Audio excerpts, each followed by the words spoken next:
friend with University of Illinois Extension. In the summer, you'll often hear weather reports give you an actual temperature and then a feels like temperature. This feels like temperature is always much higher than what the actual temperature is. This feels like temperature is what's known as the heat index. The heat index is mainly based on two things: the actual temperature and humidity. What is humidity? Well, humidity is a general term that's used for the amount of moisture in the air.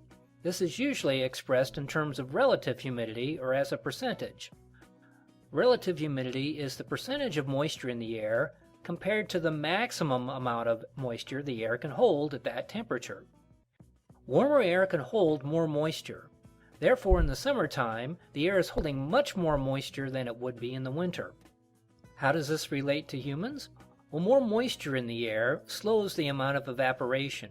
Evaporation removes moisture or sweat from our skin, which also removes heat, which cools our body. With high temperatures and high moisture, we can sweat, but we're not able to remove the heat from our bodies. Our internal body temperature increases, which can lead to such things as heat cramps, exhaustion, or heat stroke. The heat index was developed from a mathematical formula. We usually see this as a chart. For example, with the actual temperature of 90 degrees Fahrenheit, coupled with a relative humidity of 60%, this creates a heat index of 100 degrees. The National Weather Service issues alerts when the heat index is expected to exceed 105 degrees for 2 consecutive days. The heat index should be used as a guide when planning outdoor summer activities.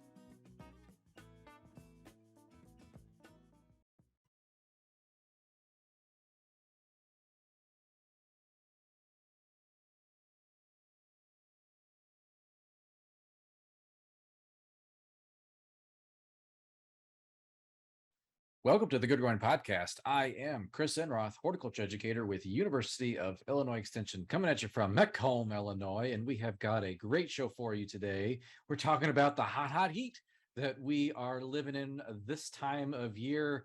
It's only June. Oh my goodness, folks, buckle down. It's summer. It ain't even here yet. Well, officially, I say it's official. Let's just say from here on out. I cannot do this by myself, of course, joined by our co-host with us every single week. We're joined by local food, small farms educator, Katie Parker in Quincy. Hey, Katie. Hey, Chris, how are things going for you? Pretty good. Just going through that deodorant sticks like crazy these days. So, yeah, I'm sorry to anyone who has to be around me. Have the kids gotten the pool out yet? Oh, actually, last year we had a pool. The darn cat, it was like kind of a blow up one, but it had an inflatable ring that kept it afloat. The cat just like shredded it to pieces, and so that went in the trash can. Sounds terrible. So all we have is a sprinkler. Hey, that works.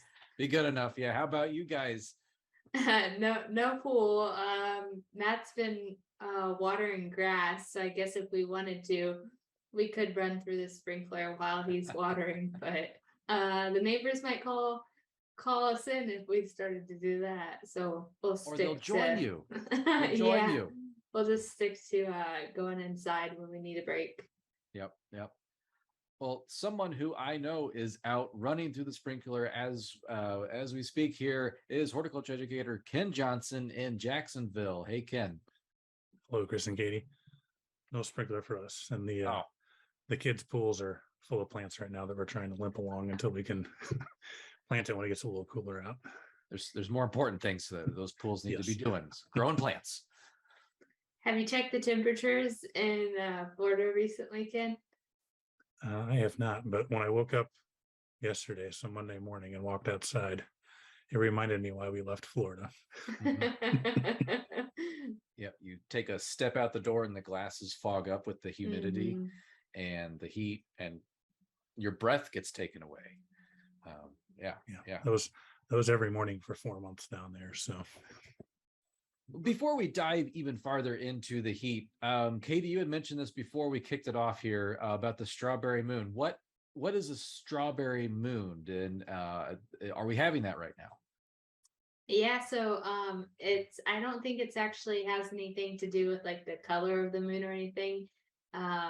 What I read was that it just has to do with strawberry harvest. So Native American tribe or something, this would be their peak strawberry harvest. And so we have a strawberry moon or a super moon, being that it's closest. Is that right? Closest to the Earth right now or something like that. It, I'll just say last night it was humongous. Yeah, Yes. it looks awesome. Yeah, it looked really cool. So, Katie, I know that you got strawberry plants from Ken last year, right? Did you get anything? Any harvests yet? So unfortunately, I came outside. So we have a raised bed behind our deck, and that's where I had them. And I came out, and Matt was tearing out all of our garden debris from last year, and he tore out all the strawberries. Oh And so- no. yes, I was very disappointed. So we have no strawberry harvest this year. That stinks. I'm kind of in a similar boat, but Yeah. I got strawberry plants from a friend too. And they didn't do anything. Just they had all kinds of foliar disease. And so one of them I just pulled up. There's nothing happening there. And the other one, I'm just gonna wait and see. Yeah. It flowered and then it didn't, I don't think it got any fruit set. But Ken, on the other hand, is up to his ears in strawberries, aren't you, Ken? Yeah, I'm getting to the point of I'm tired of picking strawberries. Oh. I think last couple of days we've frozen about 6 gallons of strawberries. So, but we probably tossed almost an equal amount because of all the anthracnose, because we don't spray or anything, and our patch is 4 years old. So when we're done harvesting this year, it's going to get torn out. And we've already started a new one. So we'll be down next few years probably, but we'll get there eventually. Have you been making all the strawberry desserts? Not yet. Not We've yet. just been freezing them. We made some smoothies here and there, but Yeah. we'll have to try wine again. And Oh yeah. I was gonna We'll say see. I haven't had your wine yet, Ken. So Ken made a you're sweet still alive, wine. so There's a sweet wine and a dry wine, and so I'm excited on maybe that'll happen tonight after being out in the field later on today, and I'm sure a nice, cool, cold, sweet strawberry wine will be a good reward. Should have had it last night, and you could have toasted the strawberry moon. Yes, definitely. That's a great idea. Next year. Next year, Ken's gonna make a whole lot more. Is it an annual thing? The strawberry moon? I don't know if I'd ever heard of it until you said something. So There's all kind of moons out there. Strawberry, Yeah. blue moon, Harvest. yeah, harvest moon. Yep. Blue moon, is that really a thing? That or might is not that- be. Maybe that's Do you have just alcohol in the mind? that's just a desire.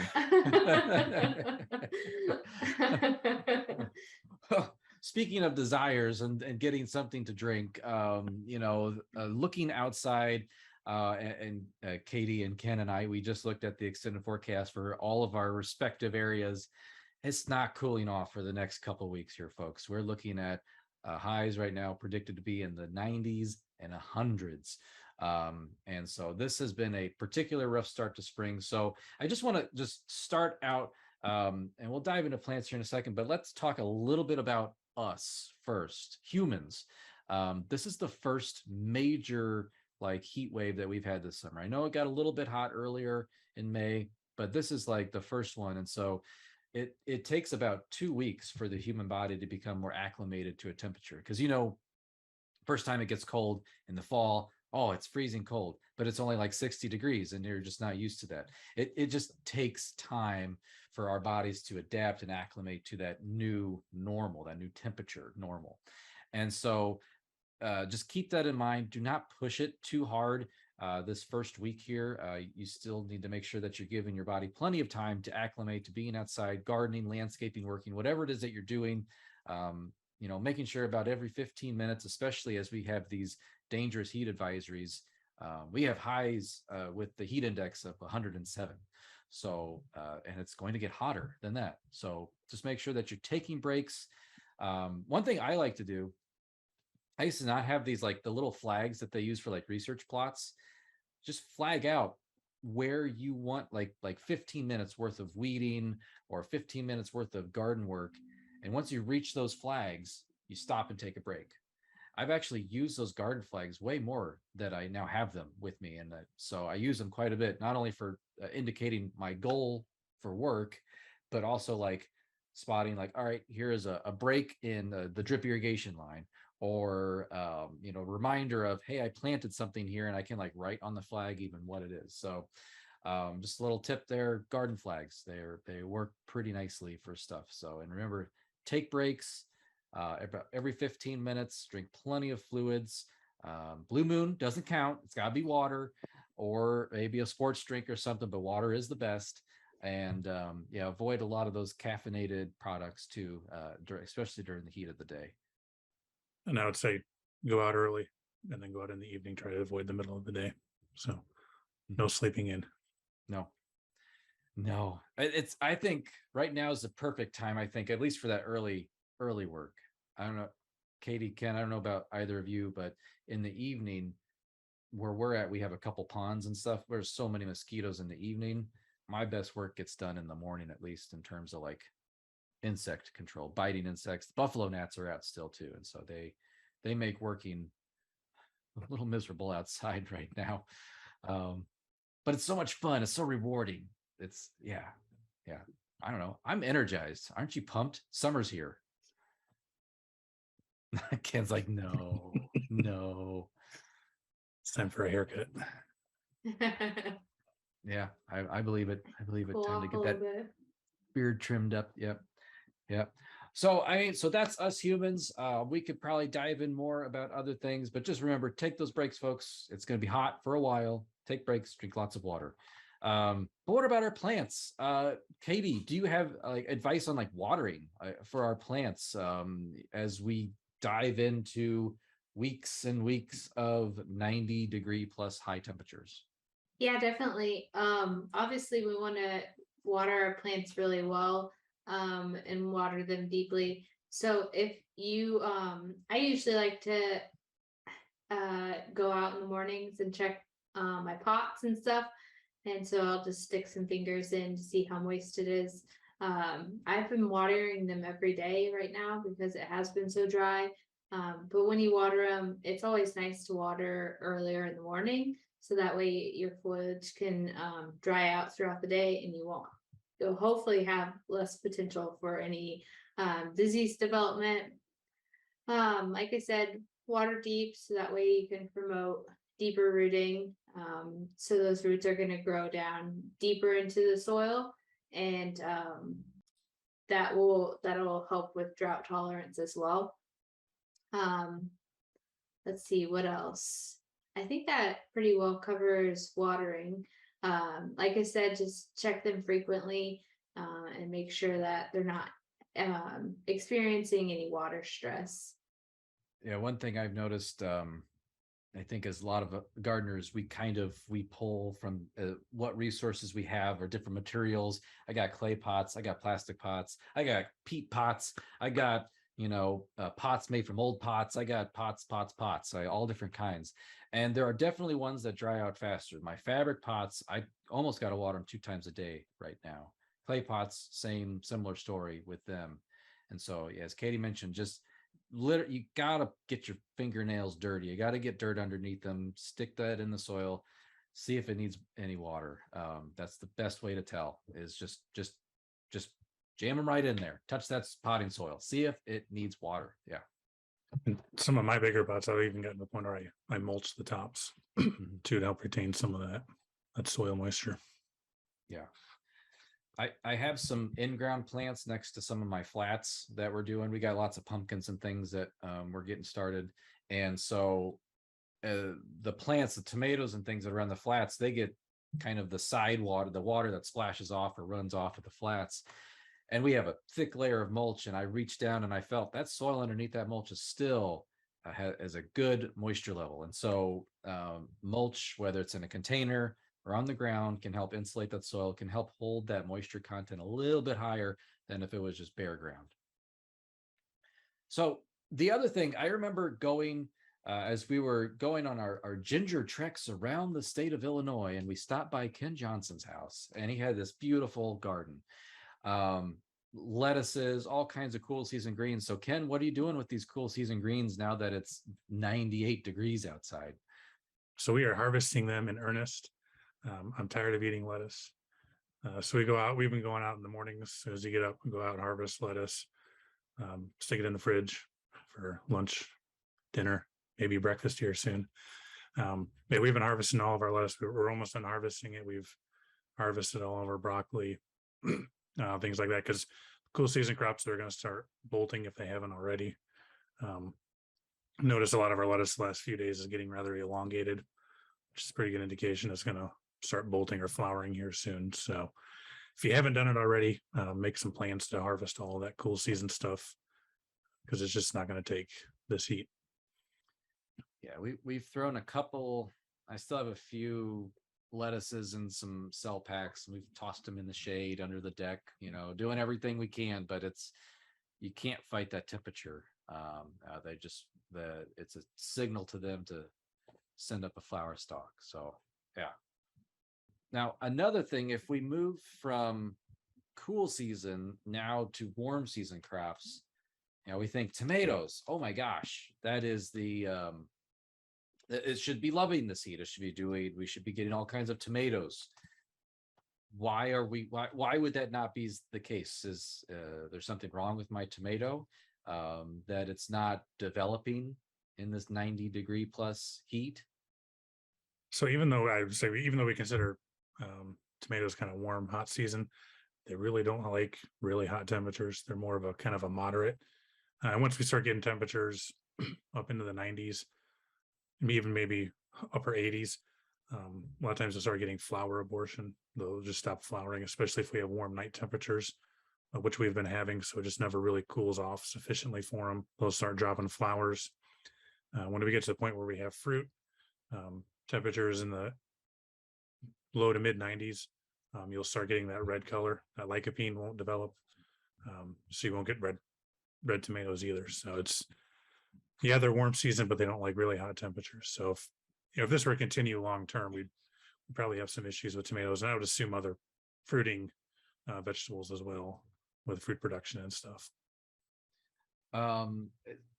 Katie, is this good weather though for like sweet corn? Is this something where or do I need to do anything? Because I have planted a couple blocks of sweet corn this year. I got, was it Bloody Butcher? It's a red one. It's like a ornamental. What a name! Yeah, I know. Yeah, but it gets like 15 feet tall. I'm so excited to see what happens. And then I have another sweet one, sugary sweet one, and this is my first year growing sweet corn. Do I need to do anything else right now, or just let the world take them along into summer?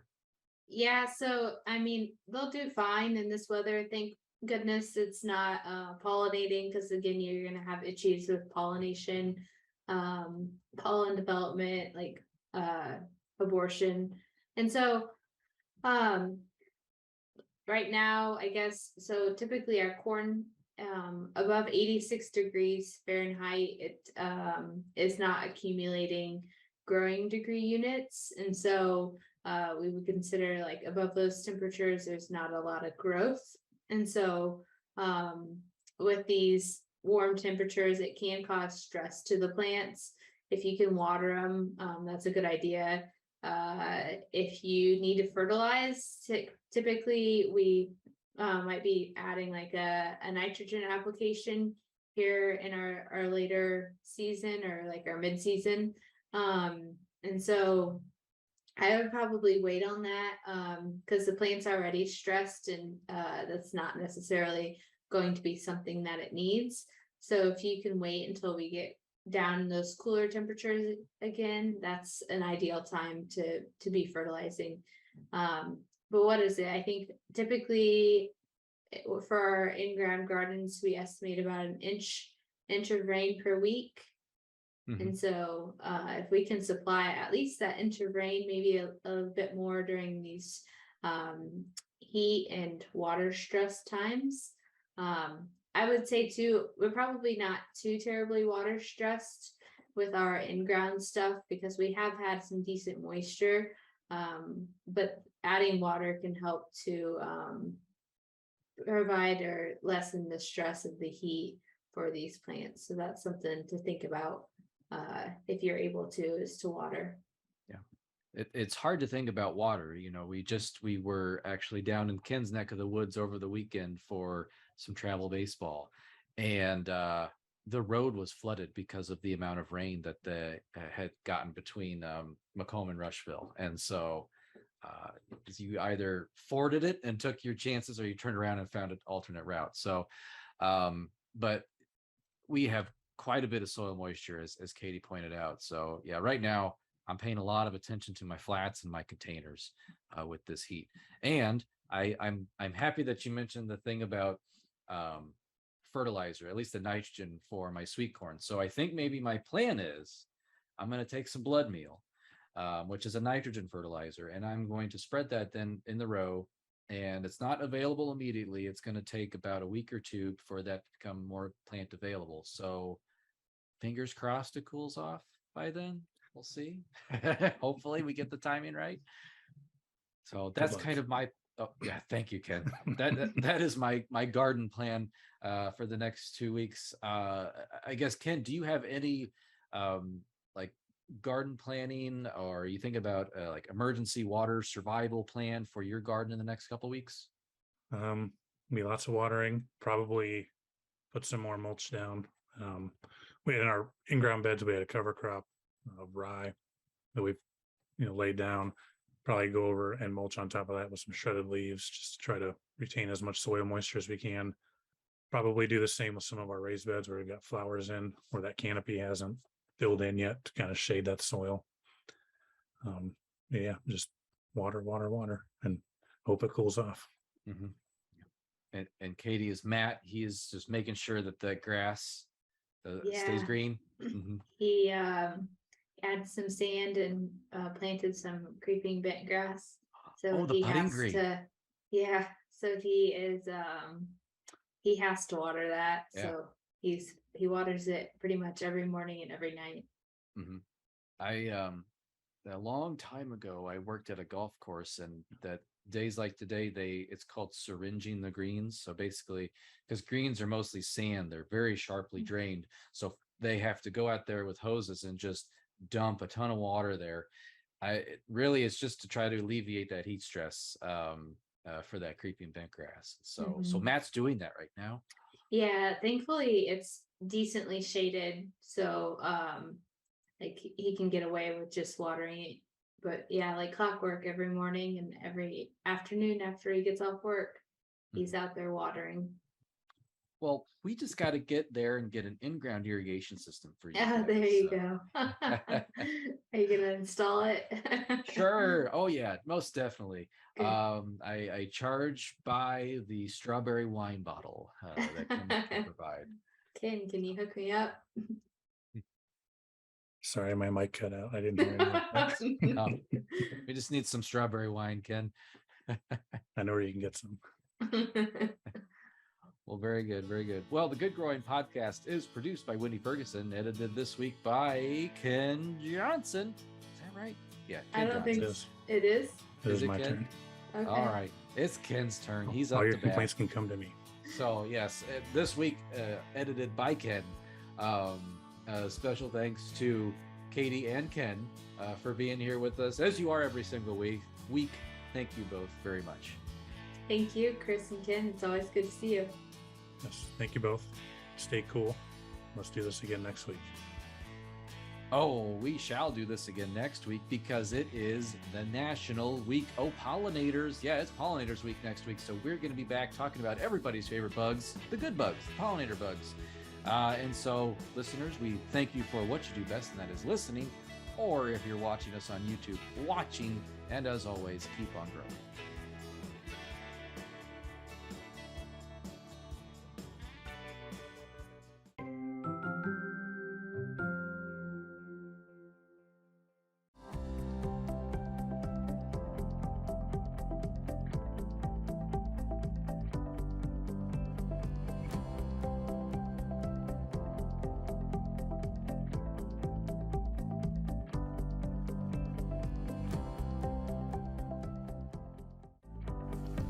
Thank you for tuning into CUI's TV. We hope you enjoyed the show. This video can be accessed anytime on youtube.com. In the YouTube search bar, type in UPTV6 and look for their microphone logo. We hope you will join us again next week for more local, engaging content designed specifically for Champaign County older adults. Take care and stay safe.